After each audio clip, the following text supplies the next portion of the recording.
10 jaar terug hebben wij voor het eerst een oldtimer rit georganiseerd. Ter behoeve van de meneer Stromenschool. Dat was toen een nieuwbouwschool. Dat is toen een eerste keer dat we dat met een auto of 40 hebben voor elkaar gekregen. En zo zijn we eigenlijk elk jaar wat gegroeid. Eerst zijn er tractoren bijgekomen, vervolgens zijn er fietsers bijgekomen, motoren en brommers. En we zijn nu eigenlijk aan de 10e editie bezig.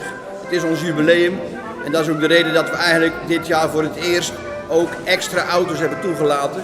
Vandaag zijn er, dacht ik, nee dat weet ik zeker, 80 burgerauto's vertrokken en 40 legerauto's en 25 brommers. Die zijn voor een rondrit, hebben pauze gehad, een lunch gehad in het Klinket in Schoondijken. Ze zijn op dit moment, het is nu rond 3:15, zijn ze op Goede Podium. En vanaf 3:30, 4:15 worden al die voertuigen weer op de markt terug verwacht.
Hoi, ik ben Tom. Ik ben afkomstig van Brugge.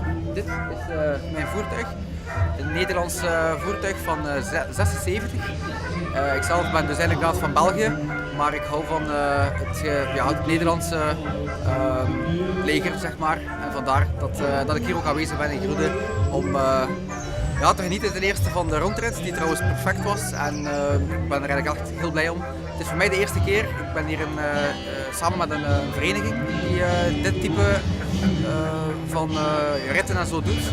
En ik ben er zeker volgend jaar ook opnieuw bij.